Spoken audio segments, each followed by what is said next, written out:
Hello class 12 students, welcome to today's online class and our today's topic for chapter 4 moving charges and magnetism is magnetic field at the axis of current carrying circular loop, isn't it?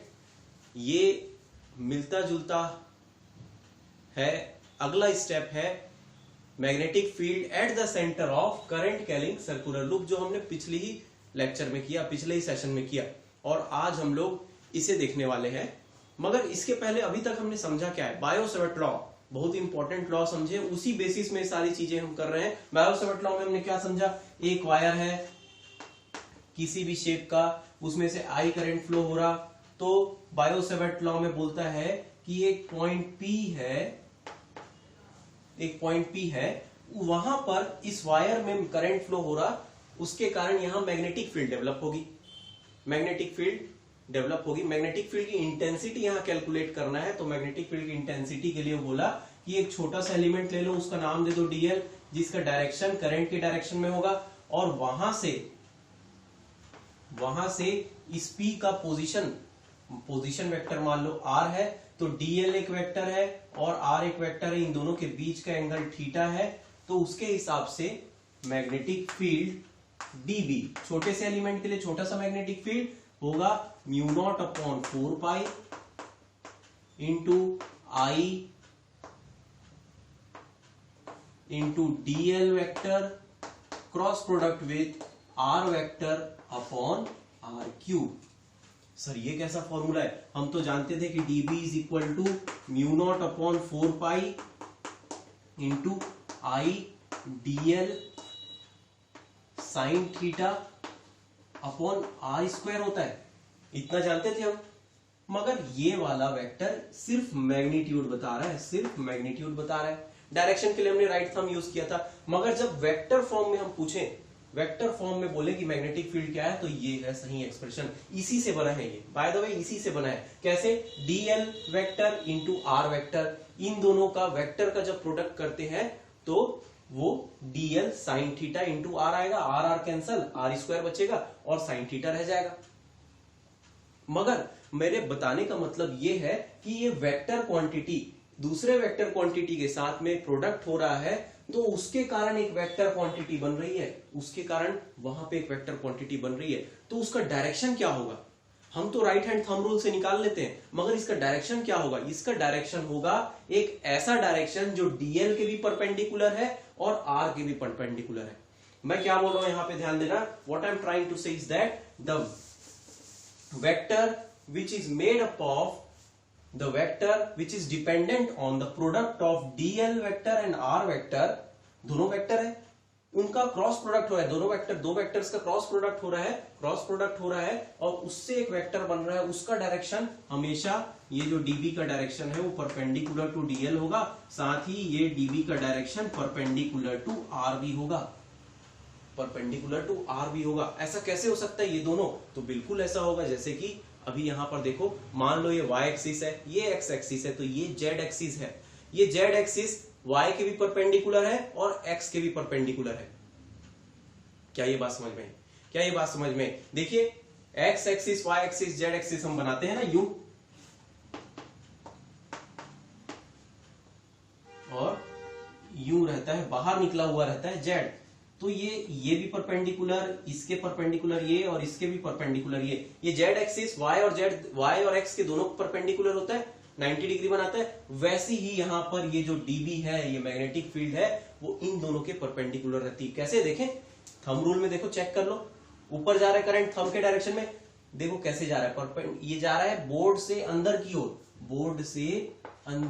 हम cross बनाते थे ना, अंदर की ओर, बाहर से अंदर की ओर जा रहा, तो देखो डीएल है ऐसा, आर है ऐसा, तो ये जो मैग्नेटिक फील्ड है वो आर से 90 डिग्री बना रहा है एंगल, और इस डीएल से भी, जो डीएल ऊपर जा रहा है उससे भी 90 डिग्री बना रहा है। अरे देख लो, ये मान लो डीएल है और ये हमारा मैग्नेटिक फील्ड है, देखो 90 डिग्री, और ये हमारा आर है और ये हमारा मैग्नेटिक फील्ड है, देखो 90 डिग्री है ना।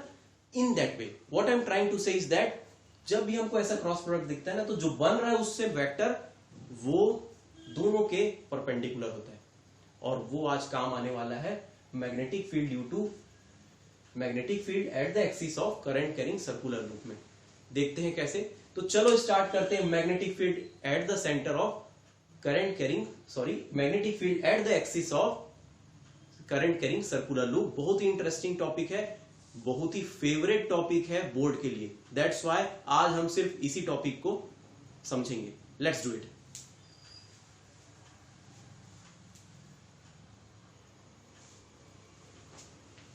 So let us start to understand magnetic field at the axis of current carrying circular loop। तो एक सर्कुलर लूप बनाते हैं। ये कैसा सर्कुलर लूप है? ये सर्कुलर लूप है, ये सर्कुलर ही है, ये ऐसा सर्कल है मगर हम उसको यूं देख रहे हैं। समझ में आई बात? ये सर्कल है, ऐसा एक सर्कल है मगर हम उसको यहां से देख रहे हैं, यहां से देख रहे हैं। क्यों देख रहे हैं? क्योंकि एट द एक्सिस ऑफ बोल रहा है। एट द एक्सिस मतलब एक पॉइंट लेंगे यहां पर, मान लो वो पॉइंट O है। ये O पॉइंट क्या है? इस सर्कल का सेंटर है।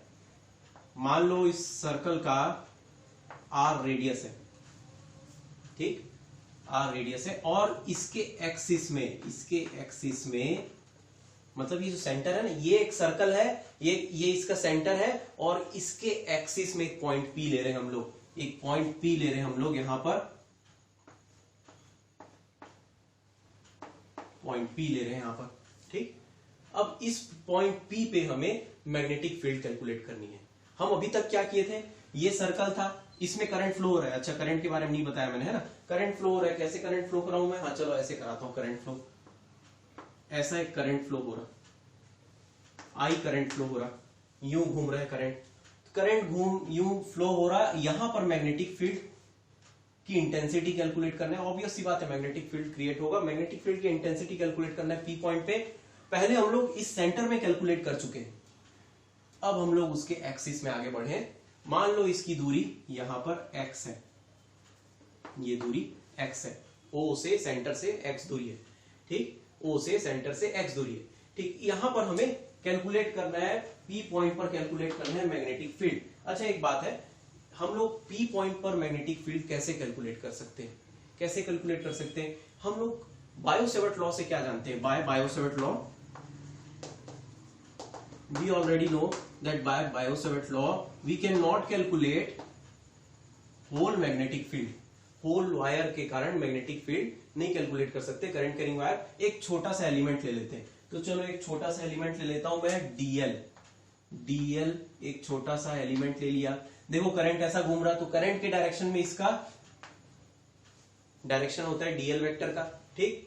अब यहां से P पॉइंट की दूरी देखनी मुझे, तो यहां से P पॉइंट की दूरी ऐसा, यही P पॉइंट की दूरी को R बोलते थे हम लोग, R बोलते थे, ये R। तो यहां पे एक बात गौर करना, देखो ये एक सर्कल है, इसमें करंट फ्लो हो रहा, सर्कुलर वायर है, इसमें करंट फ्लो हो रहा। यहां पे एक एलिमेंट लिया, ठीक, सेंटर से R दूर है, वो देखो R दूर है ना। ये एक सर्कल है, ऐसा सर्कल है और करंट ऐसा फ्लो हो रहा, ठीक। यहां एक एलिमेंट लिया, ये R डिस्टेंस दूर है, ये R डिस्टेंस दूर है P पॉइंट से, ठीक, R डिस्टेंस दूर है। तो करंट का डायरेक्शन कैसा है? टेंजेंशियल। अरे सर्कल के टेंजेंशियल होता है करंट का डायरेक्शन ऐसा, और R जो है वो पॉइंट P की ओर जा रहा है। इन दोनों के बीच में क्या एंगल बन रहा होगा? R और DL के बीच में क्या एंगल बन रहा होगा? देखो R जा रहा है, अब ये देखो इमेजिन वाली चीज है ना, ये जो है, that's why it is a little interesting. मैं कठिन नहीं है बोल रहा हूं, इंटरेस्टिंग इसीलिए कि इसमें थोड़ा सा इमेजिन करना है। देखो ये एक सर्कल है, ठीक, ये एक सर्कल है और यहां से एक एलिमेंट से R गया है और ये उसका perpendicular tangential direction of DL। तो दोनों के बीच 90 डिग्री का एंगल बनेगा। अरे दोनों के बीच, यहां पे नहीं दिख पाएगा वो, मगर इमेजिन करना पड़ेगा, ये एंगल बनेगा 90 डिग्री का। अरे क्यों बन रहा? ये R जा रहा है, ये R जा रहा है और ये टेंजेंशियल करंट जा रहा है, ठीक। तो ये दोनों के बीच में 90 डिग्री, हवा लगी थोड़ा समझ में, 90 डिग्री का एंगल बनेगा। अच्छा 90 डिग्री का एंगल बन गया मान लिए, चलो 90 डिग्री का एंगल बना। तो बायो-सेवर्ट लॉ पे ध्यान देते हैं, dB बोलता है, निकाल सकते हैं, जो कि होगा μ0/4 pi I dl sin 90 upon R square. क्या रख सकता हूं मैं 90? अरे थीटा का एंगल जो था वो डीएल और आर के बीच का ही तो था, तो वहां पे थीटा 90 रख दिया। साइन 90 की वैल्यू सीधी बात, साइन 90 की वैल्यू 1 होती है, 1 के कारण यहां से हटा दिया मैं, तो क्या बचा हमारा फॉर्मूला आईडीएल आर स्क्वायर। अब तो इसको बार बार कर लिए, इतने बार कर लिए कि अब तो याद हो गया, I DL upon R square, mu naught upon 4 pi I DL upon R square. ये डीबी की वैल्यू हुई, डीबी की वैल्यू हुई। अब डायरेक्शन में ध्यान दे, डीबी की वैल्यू हुई। अब डायरेक्शन में ध्यान देते हैं, एक काम करते हैं, इसको इक्वेशन 1 बना देते हैं, काम आएगा कुछ आगे।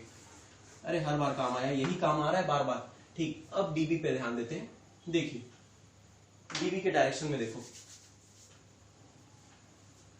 ये है सर्कुलर वायर, करंट यूं फ्लो हो रहा, आई का डायरेक्शन है ये बाहर निकलता हुआ।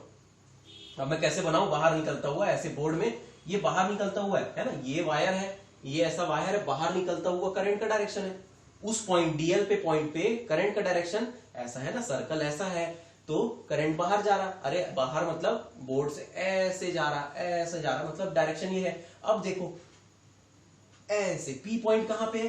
पी पॉइंट है यहां पर। पी पॉइंट पे कैसे जा रहा है? ये पी पॉइंट पे जा रहा है, पी पॉइंट पे जा रहा है, कुछ ऐसा जा रहा है। क्यों जा रहा है? देखो ऐसा, देखो आर कैसा है, आर है यू, डीएल है यू, आर है यू, आर है यू, डीएल है यू, यू मतलब बाहर निकलता हुआ, और पी है उसके परपेंडिकुलर। किसके परपेंडिकुलर? दोनों के परपेंडिकुलर।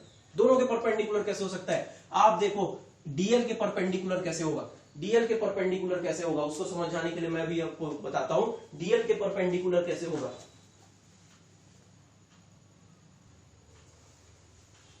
हाँ ये देखिए, ये है डीएल, अरे देखो सब कबाड़ी पहने है ना, ये है डीएल, ठीक, ये है डीएल, ये है आर, ये है आर, ठीक है। अब मैग्नेटिक फील्ड बोल रहा हूं मैं परपेंडिकुलर, देखो कैसे जा रहा है। अब मैंने बताया डीएल ये है और आर, देखो राइट हैंड थंब रूल से, ये अंगूठे के डायरेक्शन में करंट और हमारे हाथ घूमने के डायरेक्शन में मैग्नेटिक फील्ड। तो उस पी पॉइंट पे मैग्नेटिक फील्ड इसके परपेंडिकुलर और इसके परपेंडिकुलर दोनों होगी, यानी कि कुछ ऐसे होगी, यहां से 90 डिग्री और साथ में देखो ये भी 90 डिग्री। अरे ये भी 90 डिग्री होगा, 90 डिग्री मतलब वहीं पे नहीं चढ़ जाएगा। हाँ यहां पर ऐसा कुछ होगा, समझ में आया? थोड़ा सा हवा लगी, अब हवा लगी, देखो कुछ ऐसा होगा, ऐसा होगा यहां से आर से 90 डिग्री। तो चलो आर से 90 डिग्री दिखाते हैं, आर से 90 डिग्री दिखाते हैं। आर से 90 डिग्री कुछ यूं दिखेगा, ये हुआ डीबी का डायरेक्शन, ठीक, ये हुआ मैग्नेटिक फील्ड का डायरेक्शन, मैग्नीट्यूड डायरेक्शन, ठीक, perpendicular to R as well as DL. DL के बारे में अभी उतना फिक्र की बात नहीं है, जानते हैं हम डीएल के परपेंडिकुलर, मगर यहां पर परपेंडिकुलर है, ये 90 डिग्री है, इतना समझ लो। क्यों 90 डिग्री है? अरे होगा ही, ये करंट का डायरेक्शन और ये पी, तो वहां पर पी पॉइंट है, उससे वहां पर वो ऊपर जा रहा है, ऊपर के डायरेक्शन में परपेंडिकुलर टू आर, ठीक। अरे अभी देखा था हमने DL into DL vector into cross या क्रॉस प्रोडक्ट आर वेक्टर, उससे बन रहा था हमारा DB, perpendicular to both. Okay, तो इससे तो परपेंडिकुलर होगा ना ऑफकोर्स, तो डीबी। ओके, अब ये बात हुई, मगर ये तो सिर्फ एक एलिमेंट के कारण हुआ, ये तो सिर्फ एक एलिमेंट के कारण हुआ। क्या एक और एलिमेंट के कारण मैं दिखा सकता हूं? एक और एलिमेंट के कारण दिखा देता हूं, क्योंकि मुझे करना तो क्या है, सारे एलिमेंट्स को जोड़ देना, इकट्ठा कर देना, इंटीग्रेशन करते थे हम लोग, वैसे ही करना है, मगर एक और एलिमेंट के थ्रू मैं दिखा देता हूं, तो उससे कुछ आइडिया मिलेगा। चलो यहाँ पे एक दिखा है ना, वैसे ही एक यहाँ पे एक एलिमेंट ले लेता हूं, नाम इसका भी डीएल है, नाम डीएल है, डीएल डीएल डीएल डीएल, बहुत सारे एलिमेंट लेने वाले है ना।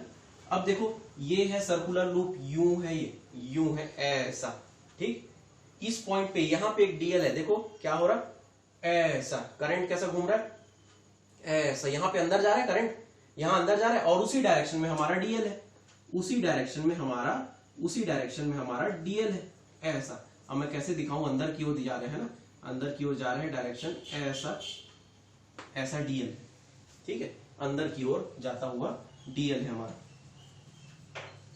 करंट के डायरेक्शन से डीएल जा रहा है हमारा, ठीक। अब यहां से आर डिस्टेंस पे पी है, वहां पे मैग्नेटिक फील्ड कैलकुलेट करना है, तो वही चीज अब बन जाएगी, आर हमारा पोजीशन वेक्टर,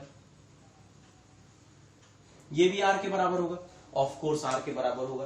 देखो कैसे, ये एक सर्कुलर कॉइल या सर्कुलर वायर है ना, तो वहां पे बीच में एक्सिस में पॉइंट पी है, तो सारे जुड़कर, अरे इसको ऐसे देखो, ये एक सर्कुलर वायर है, ठीक, यहाँ पे पी पॉइंट पे सारे डिस्टेंस स्मॉल आर के बराबर होंगे, सारे डिस्टेंस स्मॉल आर के बराबर, इक्वी डिस्टेंस होंगे, सारे डिस्टेंस स्मॉल आर के बराबर होंगे, यही है वो आर, ठीक।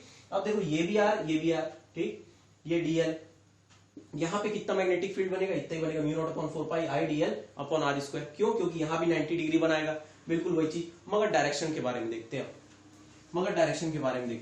अब देखो करंट पहले बाहर जा रहा था, पी पॉइंट पे ऊपर परपेंडिकुलर टू आर बन रहा था। अब देखो करंट यहां से यूं घुमा और अंदर की ओर जा रहा, अंगूठे को हम लोग अंदर की ओर रखते हैं, इस तरफ रखते हैं। अब देखो पी पॉइंट यहां पे है, पी पॉइंट पे कैसे बन रहा है, पी पॉइंट में नीचे जा रहा है करंट का, मगर कैसे, परपेंडिकुलर टू ये वाला आर, परपेंडिकुलर टू ये वाली लाइन। तो परपेंडिकुलर टू ये वाली लाइन को कैसे दिखाऊंगा मैं, परपेंडिकुलर टू इस वाली लाइन को मैं कुछ ऐसे दिखाऊंगा,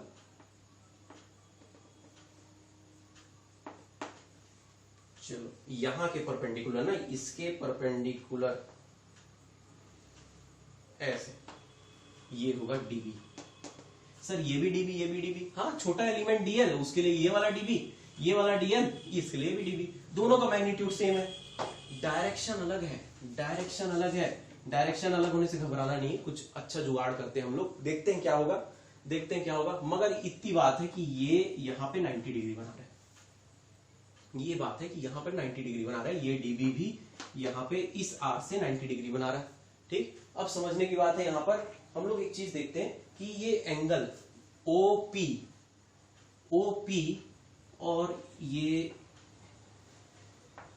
इसको मैं ए मान लेता हूं, इसको मैं बी मान लेता हूं, एलिमेंट जहां पे बने हुए ए और बी, ठीक। तो एओपी और ये भी ये आर के बराबर है ना, रेडियस है, बीओपी है ना, ये जो है एंगल बना रहे, मान लो अल्फा एंगल बना रहे। तो अब समझने की बात देखना, ये 90 डिग्री है, ठीक। मैं एक काम करता हूं, ये तो 90 डिग्री समझ में आ गया, यहां पर हम लोग एक वर्टिकल एक्सिस बना लेते हैं। ये वर्टिकल एक्सिस वही वर्टिकल एक्सिस है जो एक्सिस हमारे सर्कल का है, वही वर्टिकल एक्सिस है, ठीक। अब हमको मालूम है कि ए पी डीबी 90 डिग्री का है, डीबी बोल देता हूं, डायरेक्ट नाम नहीं लेता, ठीक। और बी पी डीबी भी 90 डिग्री का है, ठीक। तो ये दोनों 90 डिग्री के हैं, ये अल्फा है, इस पे ध्यान देना, ये अल्फा है, ठीक। ओपी वाई डैश, ठीक, ये हमारा वर्टिकल एक्सिस है, ओपी वाई 90 डिग्री है, अरे ये तो हमारा एक्सिस है, एक्स एक्सिस, और ये वाई एक्सिस यहाँ का, OPY 90 डिग्री, ये अल्फा हो गया। तो ये कितना होगा, ध्यान देना, ये होगा 90 माइनस अल्फा। अरे ये पूरा 90 डिग्री था, OPY 90 डिग्री, तो 90 माइनस अल्फा, ठीक दिख रहा है, 90 माइनस अल्फा, ठीक, ये होगा 90 माइनस अल्फा। मैं क्यों बता रहा हूं ये, क्योंकि मुझे ये वाला एंगल पता करना है। अब देखो APDB 90 डिग्री है, उसमें से 90 माइनस अल्फा तो यही हो गया APY, तो ये कितना होगा, अब ये खुद 90 है, टोटल 90 माइनस अल्फा है ना, ये वाला नहीं मालूम है हमको, मगर ये पूरा 90 डिग्री। तो मान लो ये जो एंगल है ना, इसको मैं कुछ भी मान लेता हूं, इसको मैं फाई मान लेता हूं, plus phi is equal to 90 degree, ठीक। तो ये 90 कैंसल, तो phi is equal to alpha बनेगा। अरे ऐसे ही बता देते, phi is equal to alpha, यानी ये अल्फा तो ये भी अल्फा, ये अल्फा तो ये भी अल्फा। हवा लगी, रिपीट करके देखना, बिल्कुल समझ में आएगा। अरे बहुत आसान, कैसे, देखो ये अल्फा तो ये 90 माइनस अल्फा, क्यों, क्योंकि ये तो 90 डिग्री, तो 90 माइनस अल्फा, टोटल 90, उसमें से ये अल्फा हो गया 90 माइनस अल्फा।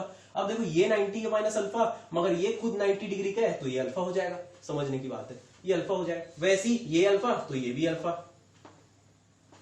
तो ये भी अल्फा, एंगल अल्फा, ये दोनों एंगल अल्फा मिल गए, मतलब हमारे काम की चीज आधी निपट गई। क्या निपट गई देखते हैं, देखते क्या निपट गई। अब देखो इतनी चीज को ही मैं यहां बना रहा हूं, इतनी चीज को मैं यहां अलग बना रहा हूं। ये हमारा पॉइंट, ये हमारा पॉइंट, ये हमारा पॉइंट P है, ये पॉइंट P है हमारा, ठीक। यहां से dB है अल्फा डिग्री पर, और यहां से दूसरा dB है दूसरे एलिमेंट के लिए, dl एलिमेंट के लिए dB अल्फा, ठीक। अब देखो ये कैसा बन रहा है, एक छोटे एलिमेंट के लिए इधर dB बन रहा है, एक छोटे एलिमेंट के लिए इधर dB बन रहा है। इसका मतलब मैग्नेटिक फील्ड का डायरेक्शन ना कैसा जाएगा, यहां पे एक सर्कल है उसमें करंट फ्लो हो रहा है, ऐसे ही करंट फ्लो हो रहा है, और एक पॉइंट P पे यू यू यू यू, मतलब ना बिल्कुल ये एक पॉइंट P से ऐसा फैलता हुआ सारा मैग्नेटिक फील्ड बनेगा, ऐसा फैलता हुआ सारा मैग्नेटिक फील्ड। ये जो मैग्नेटिक फील्ड है ना वो बिल्कुल यूं एक छतरी टाइप बना देगा यहाँ पे, है ना। ये ऐसे ऐसे ऐसे ऐसे, अगर इमेजिन नहीं कर पा रहे हो तो इसके थ्रू देखना, बिल्कुल ये एक ऊपर गया, ये नीचे गया, एक बाहर निकला हुआ इस डायरेक्शन में होगा, ऐसा होगा, एक सॉलिड एंगल कोन जैसा यहां पे दिखेगा हमको मैग्नेटिक फील्ड का डायरेक्शन dB, ठीक। मगर उसको हम लोग अगर कंपोनेंट में तोड़ दें, कंपोनेंट में तोड़ दें, क्या क्या कंपोनेंट, रेक्टेंगुलर रिजोल्यूशन कर दें उसका, sine horizontal vertical, horizontal vertical में तोड़ दें, तो वो बहुत आसानी से हमसे कैलकुलेट हो जाएगा। अभी में कैलकुलेट करना मुश्किल है क्योंकि वो एक रैंडम डायरेक्शन में जा रहा। तो देखो dB है अल्फा डिग्री बना रहा, कहां से, वर्टिकल एक्सिस से, तो इसको मैं क्या dB कॉस अल्फा बोल सकता हूं। अरे एंगल बना रहा जहां से ना, उसी को हम उसका बेस मान लेते हैं, तो बेस में क्या हो जाता है dB कॉस अल्फा। आप बोलोगे सर ये बेस का है तो परपेंडिकुलर वर्टिकल है, मगर अल्फा यहां से बना रहा ना, जहां से अल्फा बना रहा वो बन जाता है, वो बन जाता है कॉस वाला कंपोनेंट, उसका कॉस अल्फा वाला कंपोनेंट। तो इस dB का बन गया कॉस अल्फा वाला कंपोनेंट, इस dB का बन गया ये dB कॉस अल्फा वाला कंपोनेंट। इस dB के लिए कॉस अल्फा, इस dB के लिए ये कॉस अल्फा, अल्फा अल्फा बना रहा था, मगर एक जहां से एंगल नहीं बनाते रहता वो क्या जाता है, साइन वाला कंपोनेंट। तो इस dB के लिए ये dB साइन अल्फा, और इस dB के लिए ये dB साइन अल्फा, दोनों एक ही डायरेक्शन में, dB sine alpha, dB sine alpha. इसके लिए ये dB साइन अल्फा, इसके लिए ये dB साइन अल्फा। याद नहीं आ रहा है, 11th की बात है, हम क्या करते हैं, रेक्टेंगुलर रिजोल्यूशन कर देते हैं किसी वेक्टर का जो रैंडम डायरेक्शन में। क्यों, अपने फायदे के लिए। क्या फायदा है देखना अभी, देखो इस dB के लिए cos अल्फा, dB को cos अल्फा इस डायरेक्शन में, इस dB इस मैग्नेटिक फील्ड के लिए इधर dB cos अल्फा है, ये दोनों एक दूसरे के अपोजिट है, एक दूसरे को कैंसिल कर देंगे, बचेगा क्या, साइन अल्फा वाला dB एक तरफ का बचेगा बस। और सिर्फ दो मैग्नेटिक फील्ड के एलिमेंट के कारण नहीं, ये तो एक dl और दूसरे dl के लिए दो मैग्नेटिक फील्ड निकाले, ये पूरा सर्कल में छोटा छोटा एलिमेंट है dl का, और सब का cos अल्फा वाला कंपोनेंट कैंसिल हो जाएगा एक दूसरे के। कैसे, एक नीचे जा रहा है, एक उसके ऊपर, एक इधर जा रहा है, एक उसके इधर जाएगा, एक इधर जा रहा है, एक इधर जाएगा, एक दूसरे को कैंसिल कर देगा। कौन सा वाला कंपोनेंट, cos अल्फा वाला। बचेगा क्या, सिर्फ साइन अल्फा वाला बचेगा, क्या, सिर्फ साइन अल्फा वाला, साइन अल्फा वाला बचेगा, dB साइन अल्फा बचेगा। यानी कि इसका मतलब ये हुआ कि आपको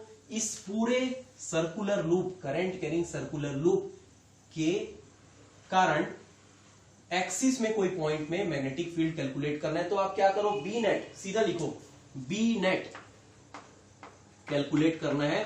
वो बी नेट होगा इंटीग्रेशन ऑफ dB, क्या इंटीग्रेशन ऑफ dB होगा, नहीं, dB cos अल्फा तो कैंसिल हो जा रहा है, dB sine alpha, integration of dB sine alpha, जिसमें से अल्फा क्या है, अल्फा वो P पॉइंट की एंगल है सरकमफेरेंस से, circumference of the circular loop से एंगल है, एक्सिस से एंगल जो बना रहा है वो P पॉइंट और सरकमफेरेंस और उसके एक्सिस के बीच का एंगल अल्फा है, वो होगा dB sine alpha, magnetic field, total magnetic field. अब देखो यहाँ पे dB की वैल्यू हमको ऑलरेडी मालूम है, चलो इसकी वैल्यू रख देते हैं dB की। क्या ये बात समझ में आई, क्या ये बात समझ में आई, ये ही समझना सबसे जरूरी है, बाकी सब चीज तो ऑब्वियस सी बात ज्योमेट्री है, ये है फिजिक्स का कंपोनेंट। देखो फिजिक्स का भाग यहाँ पे है, dB dB dB random direction में था, उसका कॉस अल्फा वाला कंपोनेंट तोड़ते गए तो ये कॉस अल्फा पूरा वर्टिकल में बन जाएगा, एक दूसरे को सब कैंसिल कर देगा, बचेगा क्या, सारे ऐसे कंपोनेंट जो साइन अल्फा होंगे वो सब बच जाएंगे। हम क्या कर रहे हैं यहाँ पे, कंपोनेंट में तोड़ के सॉल्व कर रहे हैं, और ऐसे ही हम करते हैं, फिजिक्स में हमने देखा, 11th में भी यही हुआ है।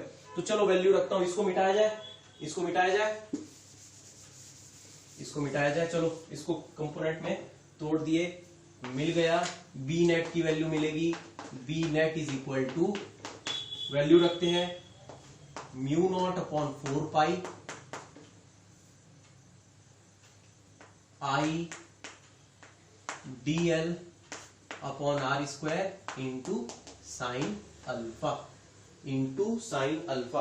अच्छा एक बात ध्यान देना, साइन अल्फा के बारे में, साइन अल्फा के बारे में ध्यान देना, साइन अल्फा, तो ये वाला जो कंपोनेंट है ना, यहीं पे पूरा डीबी साइन अल्फा बन रहा है, ये पूरा डीबी साइन अल्फा। मैं कॉस अल्फा को नहीं दिखा रहा हूं बिकॉज कॉस अल्फा कैंसिल हो गया, डीबी साइन अल्फा, ठीक। अब देखो ये डीबी साइन अल्फा वाला एक तरफ जा रहा है, साइन अल्फा के बारे में बात करते हैं, अल्फा एंगल ये है, ठीक। ये ट्राइंगल को देखो, ए ओ पी, ये है पी यहाँ पे है ना, ये देखो लिखो ए ओ पी ट्राइंगल, जगह ही नहीं बच रही, चलो यहाँ पे ये है हमारा ए ओ पी, ये है अल्फा और ये है 90 डिग्री। क्यों 90 डिग्री, अरे भाई ये सर्कल का वर्टिकल और यहां पर वो एक्सिस एक दूसरे के 90 डिग्री, ठीक। ये 90 डिग्री में कुछ कर सकते हैं कि यहाँ पे साइन अल्फा की वैल्यू निकाल सकते हैं। देखो साइन अल्फा क्या होगा, sine alpha perpendicular upon hypotenuse, देखो आर है, ओ ए क्या है, आर के बराबर, ए पी क्या है, स्मॉल आर के बराबर, ओ पी क्या है, एक्स के बराबर, परपेंडिकुलर अपॉन हाइपोटेनस, परपेंडिकुलर है R upon small R, R upon small R, sine alpha की वैल्यू रख देता हूं आर अपॉन स्मॉल आर। हाँ एंगल टर्म में नहीं पढ़ते हम, बहुत आसानी से इसको काट लेते हैं। B net is equal to mu naught upon 4 pi I D L upon R square into R upon small R, ठीक है, अच्छी बात है। आगे बढ़ते हैं, जो जो चीज कांस्टेंट है सब बाहर निकाल लेते हैं। B net is equal to, अच्छा उसके पहले देखो ये आर और ये आर मिलके आर क्यूब बन जाएगा, ठीक है, तो हटा दिया जाए, हटा दिया जाए, यहां से शॉर्ट में कर देते हैं, ये लो, ध्यान रखना sine alpha R upon R, इस तब जाकर ये बना, ठीक। अब देखो जो जो कांस्टेंट है, तो देखो कांस्टेंट की बात करते हैं, क्या आर कांस्टेंट है, ये बड़ा आर, अरे रेडियस है कांस्टेंट होगा, ठीक। क्या ये आर कांस्टेंट है, अरे ये भी आर कांस्टेंट है, कैसे, ये सर्कल है, पी पॉइंट की दूरी एक्सिस पे हर जगह डिस्टेंस बराबर होगा, आर आर आर, ऐसे में देखो ये सर्कुलर कॉइल है ना, ये पी पॉइंट है एक्सिस पे, तो ये आर बराबर होगा, ये भी आर के बराबर, ये भी आर के बराबर, ये भी आर के बराबर, है ना। एक कोन में, आइसक्रीम कोन में जो उधर का कोन का जो डिस्टेंस रहता है वो बराबर रहता है ना, बस आइसक्रीम कोन आया, भूख लग गई, चलो तो वो भी बाहर आ जाएगा, तो क्या बचेगा, mu naught upon 4 pi I D L R upon R cube, सिर्फ बचेगा डीएल, छोटा सा एलिमेंट, वही है वेरिएबल, कितना छोटा है कुछ नहीं मालूम, उसी को हम इंटीग्रेट करेंगे, छोटा छोटा छोटा छोटा छोटा छोटा एलिमेंट लेते जाओ, पूरे सर्कल में घूम रहे हैं आप, छोटा छोटा एलिमेंट सबको मिला दोगे तो क्या बन जाएगा, इकट्ठा कर दोगे तो बन जाएगा उसका सरकमफेरेंस, सर्कल ही तो है, तो ये बन जाएगा B net is equal to mu naught upon 4 pi I D L into R upon R cube into 2 pi R, 2 pi R radius है ना भाई सर्कल का, तो 2 पाई आर, चलो अच्छी बात है, ये आर और ये आर मिलकर आर स्क्वायर बन जाएंगे। B net is equal to mu naught upon 4 pi into I D L R square upon R cube into 2 pi. 4 pi 2 pi को भी कैंसिल मत करना, रुकना अभी थोड़ा सा रुको, हाँ चलो ये बात हो गई, समझ में आई यहाँ पे। अच्छा एक और बात है, एक और बात है यहीं से, चलो इसको थोड़ा सा मिटाया जाए,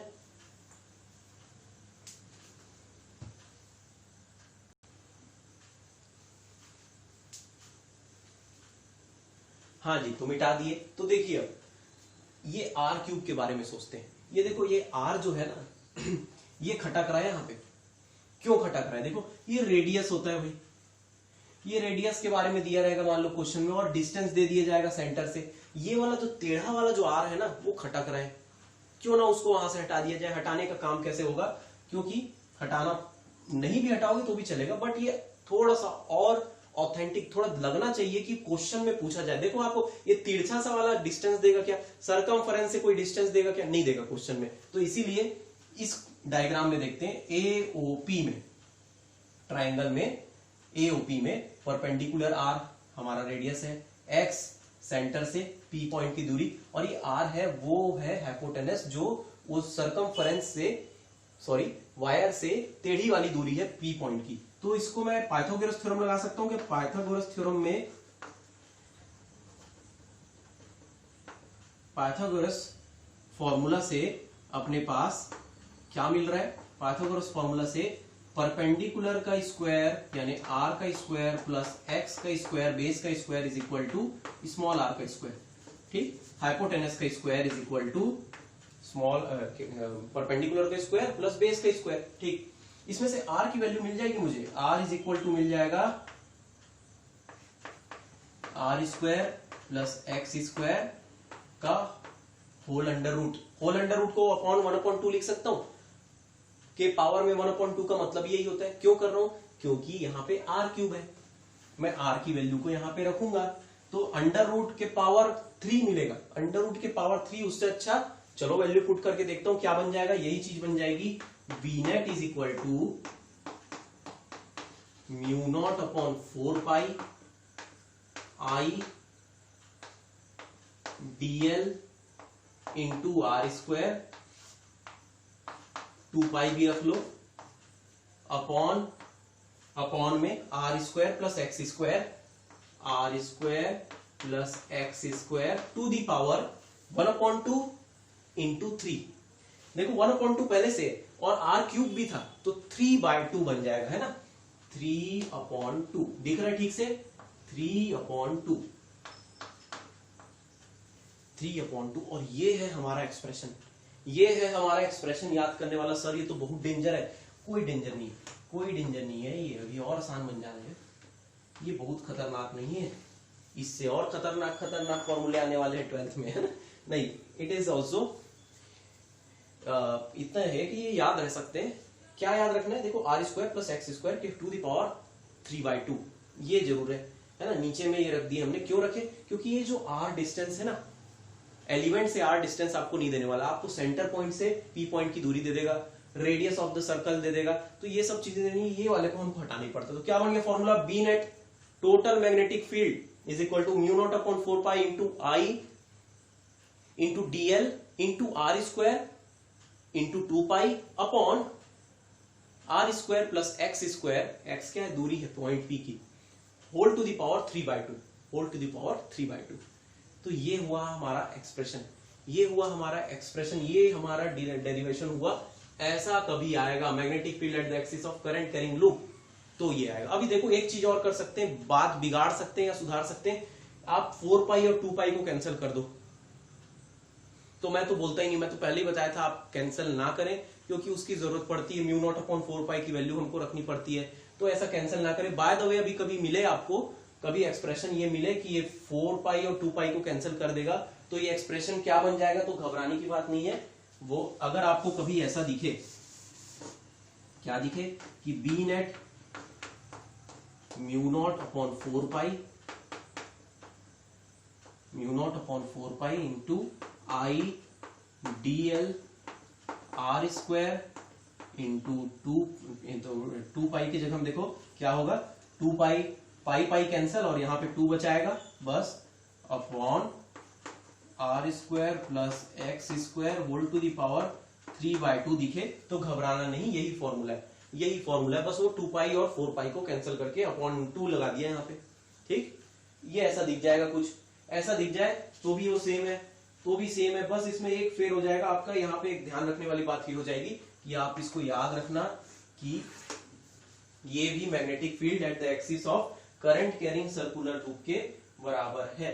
अच्छा एक बात फंसती है, इसका डायरेक्शन क्या होगा, इसका डायरेक्शन क्या होगा? मैग्नेटिक फील्ड की तो वैल्यू पता चल गई, बी नेट की वैल्यू पता चल गई, इसका डायरेक्शन होगा, देखो क्या जा रहा है, सारे डीबी साइन अल्फा उधर जा रहे हैं और वही उसका डायरेक्शन होगा। मैग्नेटिक फील्ड का डायरेक्शन यहां पी पॉइंट पे होगा at the along the axis of circular loop, मतलब ये जो सेंटर एक्सिस जा रहा है ना उसी के अलोंग है, मगर क्या है, से दूर है। किससे दूर है? करंट कैरिंग लूप से दूर है, करंट कैरिंग लूप से दूर है।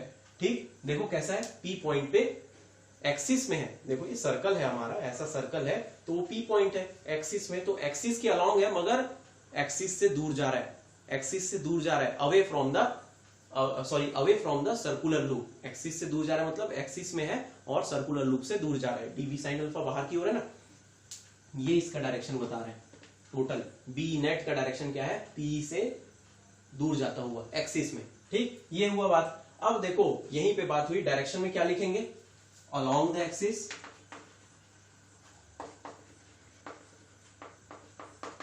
along the axis, away from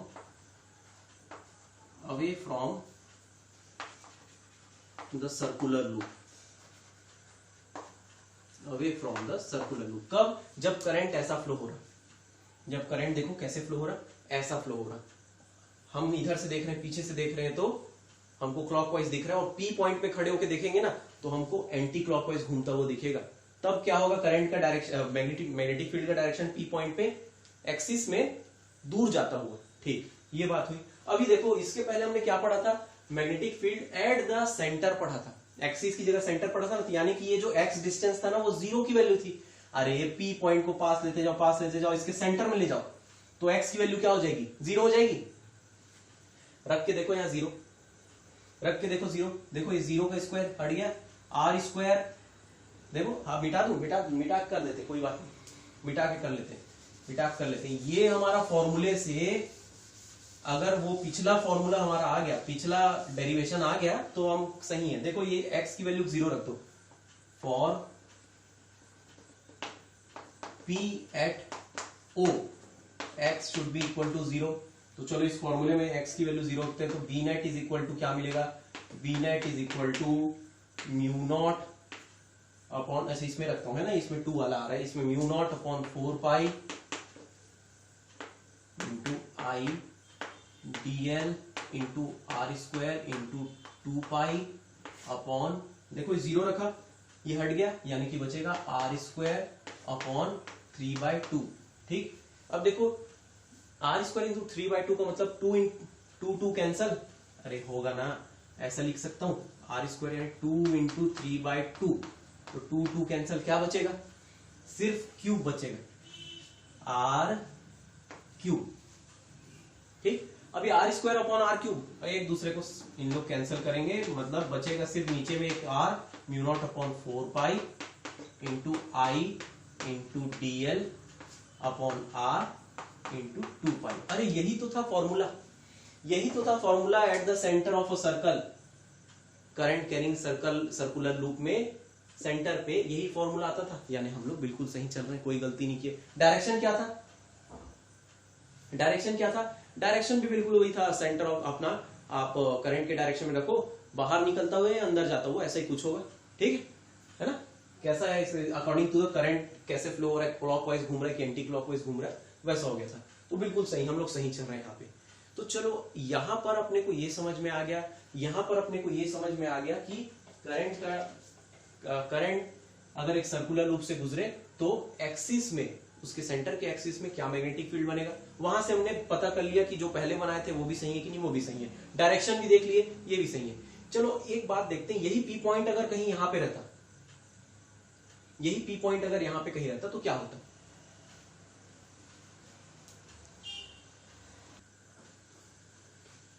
तो मैंने अभी बोला कि ये हमारा सर्कुलर लूप है, ठीक, ये उसका सेंटर ओ, करंट फ्लो हो रहा, अभी करंट कैसे फ्लो हो रहा था, ऐसा कुछ करंट फ्लो हो रहा। ठीक, अभी हमने यहां पर पी पॉइंट पे मैग्नेटिक फील्ड कैलकुलेट कर दिया। क्या डायरेक्शन था मैग्नेटिक फील्ड का, दूर जाता हुआ एक्सिस से। ठीक, अगर ये P पॉइंट को मैं इधर वाले एक्सिस के अपोजिट डायरेक्शन में रखता, नाम दे दूं P डैश, तो उसका डायरेक्शन क्या होगा? ऑब्वियस सी बात है, देखो ये करंट कैसा फ्लो हो रहा, यूं फ्लो हो रहा, ठीक।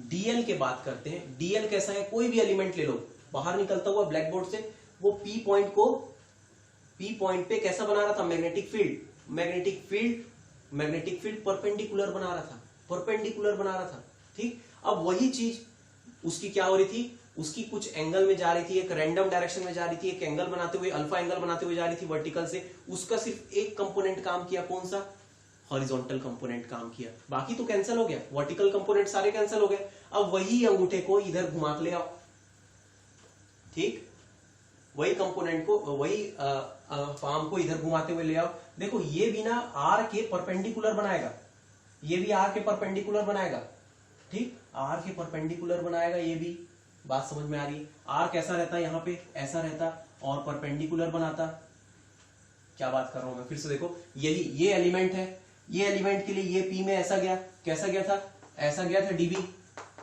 अब इसी एलिमेंट के लिए मैं यहां पे ले आता हूं, इसी एलिमेंट के लिए देखो करंट बाहर आ रहा, इस एलिमेंट पी डैश एलिमेंट के लिए नीचे नीचे, यानी कि ये कैसा जाता, इस आर के लिए, इस आर के लिए, देखो इस आर के लिए ऐसा जाता, देखो करंट बाहर आ रहा है ना, ये आर, ये एलिमेंट से दूर आर, और इसके लिए कैसे जाता, ऐसा जाता, मतलब ये कैसे जाता, ऐसा कुछ जाता, ठीक, कुछ ऐसा जाता। अब देखो ये अल्फा है, हमको ये अल्फा मिलता, हाँ, तो हमको पता चलता कि ये वाला भी अल्फा मिलता, ठीक, उसमें से सारे ये वाले कैंसिल हो जाते, ये कॉस डीबी कॉस अल्फा वाला सारा कैंसिल हो जाता है ना, मगर बचता कौन सा, ये वाला। अरे इधर वाला कुछ नहीं बचता, ऐसे वाला कहां से बच जाएगा, अल्फा इधर बना रहा है तो ये इधर वाले को हम लोग साइन अल्फा लेंगे क्या, इधर वाले को लेंगे, ये बचता डीवी साइन अल्फा, और यही डीवी साइन अल्फा हर एक एलिमेंट के लिए बचता। तो ये सब सारी चीज को हटा दूं तो इसका डायरेक्शन, मैं फिर से वही बात बोल रहा हूं, P point, P dash point पे डायरेक्शन, डायरेक्शन कैसा रहेगा मैग्नेटिक फील्ड का, बी नेट का डायरेक्शन क्या होगा, ये है बी नेट हमारा, बी नेट का डायरेक्शन, बाकी तो कैंसिल हो गए, तो ये भी हमारा बी नेट बनता, सारे चीज के लिए ना, सारे एलिमेंट के लिए बी नेट ऐसे बनता। यहां पर भी इधर बन रहा और इधर भी, मतलब इस दूसरे तरफ भी मैग्नेटिक फील्ड का डायरेक्शन उसी डायरेक्शन में बन रहा, क्यों, अरे भाई यहां पे खड़े होंगे तो ये हमको क्लॉकवाइज, सॉरी एंटी क्लॉकवाइज घूमता दिखेगा, है ना, मगर इसी चीज को मैं यहां से देखूंगा तो ये देखो ऐसे घूम रहा है, क्लॉकवाइज घूमता हुआ दिखेगा, इसी कारण से ये डायरेक्शन सेम है, यहां पर वो ईस्ट डायरेक्शन में जा रहा तो यहां पर भी ईस्ट डायरेक्शन में ही जाएगा। बात समझ में, हवा लगा क्या, हाँ, हम लोग अक्सर क्या गलती करते हैं, पी पॉइंट पे बी नेट इधर है तो पी डैश पॉइंट इधर पे इसके जस्ट अपोजिट होगा, सोचते हैं, नहीं होगा, अपोजिट नहीं होगा, क्यों नहीं होगा, क्योंकि देखो यहां पर इसके लिए ये क्लॉकवाइज घूम रहा, और वो वाली बात तो हम देख ली अभी, डीबी वाली बात, ये ऐसा बना रहा है यहां पर, मगर ये वाला ऐसा बना रहा था, है ना, तो इसका कॉस अल्फा इधर बन रहा था, इसका कॉस अल्फा इधर बन रहा था, साइन अल्फा इधर, साइन अल्फा इधर, तो साइन अल्फा वाला कंपोनेंट ही तो बी नेट बना रहा है, साइन अल्फा वाला कंपोनेंट बी नेट बना रहा, पी डैश में भी इधर ही डायरेक्शन है, पी में भी इधर ही डायरेक्शन है, मैग्नीट्यूड भी उतना ही, ठीक, क्या बात समझ में, बात समझ में, हवा लगी। हाँ, तो कभी ग्राफ ना इसका कैसा बन रहा है, देखो मान लो आप magnetic field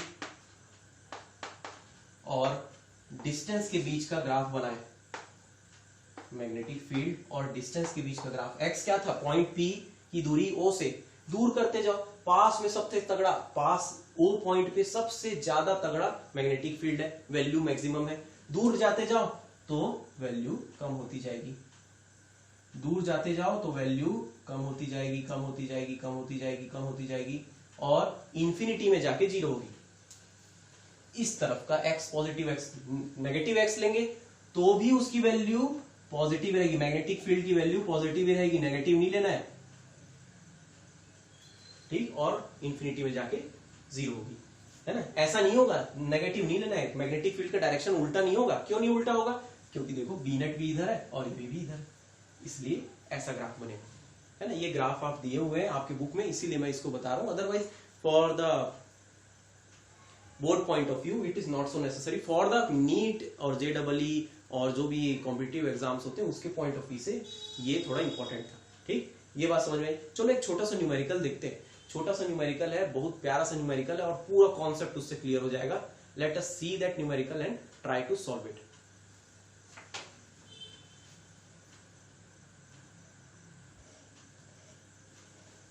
So let us see this question. This question looks so difficult, मगर है बहुत आसान। देखो क्या बोल रहा है, an electric current I is flowing in a circular wire of radius R. R radius के सर्कुलर लूप में करंट घूम रहा है I. At what distance x, कितनी दूर पर, x दूरी पर, x की कितनी दूरी पर, कितनी वैल्यू पर, from the center on the axis of circular wire will the magnetic field be 1/8 of its value at centre. मतलब क्या हो रहा है यहां पर, इस तरह यहां पे समझने की बात है कि एक सर्कुलर वायर है, ठीक, इसका रेडियस आपको आर दे दिया है,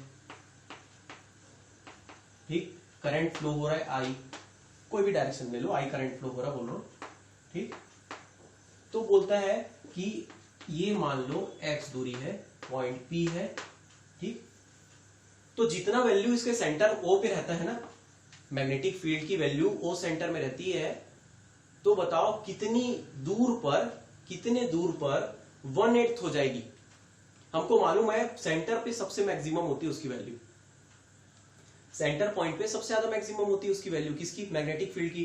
तो उसका कितना पॉइंट, कितने दूर पर इस मैग्नेटिक फील्ड की वैल्यू जो सेंटर में होती थी उसके 1/8 हो जाएगी, यानी 8 गुना कम हो जाएगी, 8 गुना कम हो जाएगी। कोई बड़ा क्वेश्चन नहीं है।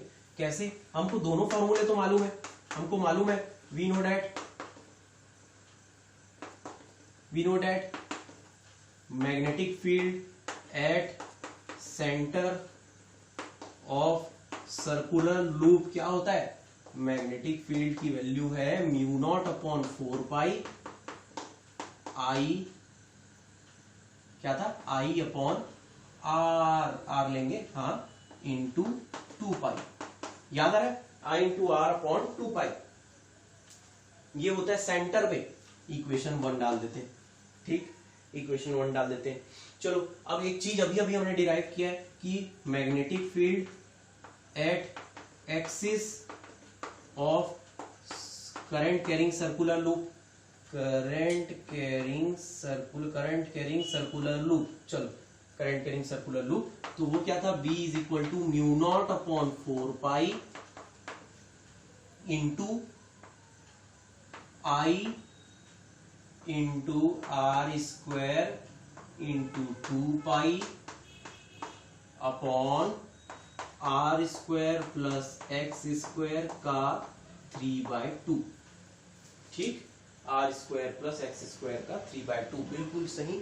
यहां पे ध्यान देना, ये x क्या है, ये x की दूरी है, तो यहां पे लिखा magnetic field at the centre at a distance x from the current carrying circular loop along the axis, है ना। तो ये बात हो गया, इसको इक्वेशन 2 दे देते हैं, कोई बात नहीं, ये दोनों हमको याद है, ठीक। बात समझ में, क्या बोल रहा है, क्वेश्चन पूछता है कि सेंटर में जितना हो रहा है ना मैग्नेटिक फील्ड इतना हो रहा है, और x दूरी पर उसी एक्सिस में P पॉइंट पर जितना हो रहा है इतना हो रहा है, तो सेंटर में ज्यादा है, ऑफ कोर्स सेंटर में मैग्नेटिक फील्ड की वैल्यू ज्यादा है। तो बताओ कितने दूरी पर, x दूरी पर, मान लो कितने दूरी पर उस x की वैल्यू क्या है जहां पर वो मैग्नेटिक फील्ड जो P पॉइंट में बनता है वो 8 गुना कम हो जाए, 8 गुना कम हो जाए। तो अकॉर्डिंग टू क्वेश्चन क्या बोल रहा है, मिटाओ इसको, कोई मतलब का नहीं है, अकॉर्डिंग टू क्वेश्चन डालो, अकॉर्डिंग टू क्वेश्चन, मान लो इसको B1 मान लेता हूं, इसको B2 मान लेता हूं, है ना, एक्सिस में B2, सेंटर में B1। तो बोलता है कि B2 वाला B1 से 8 गुना कम है। देखो B2 वाला ऑब्वियस कम है, तो B1 डिवाइड बाय 8 हो जाएगा वो। अरे क्या B2 वाला कम है, देखो B2 वाला कम है, उसकी वैल्यू कम होगी ना, एक्सिस में जितने दूर जाओ उतना कम हो रहा है, इसीलिए तो ग्राफ बताया मैंने। ग्राफ बताने का कारण यही था, एक्सिस में जितना दूर जाते जाओ मैग्नेटिक फील्ड की वैल्यू धीरे धीरे 0 हो जाने वाली आगे, तो B2 की वैल्यू कम हो जाएगी, B1 के 8 गुना कम हो जाएगी क्वेश्चन के अकॉर्डिंग। तो चलो वैल्यू रख देते हैं, क्या बड़ी बात है, सब चीज कैंसिल होने वाला है बाय द वे। चलो B2 की वैल्यू रखते हैं mu naught upon 4 pi into I R square into 2 pi upon R square plus X square 3/2 power में is equal to mu naught upon 4 pi into I upon R into 2 pi. ठीक, अच्छा दिख रहा है, cancel होने लायक, बढ़िया बढ़िया। Mu naught upon 4 pi, mu naught upon 4 pi cancel कर देना, आई कैंसिल कर देना, 2 पाई कैंसिल कर देना, बाकी बची चीज को लिखना और कुछ कैंसिल मत करना। तो ये बचेगा R square upon R square plus X square whole to the power 3/2 is equal to 1 upon, अच्छा एक बात, 1/8 तो लिखना भूल गया, 1/8 तो लिखना भूल गया है ना, मेन चीज तो हम भूल गए,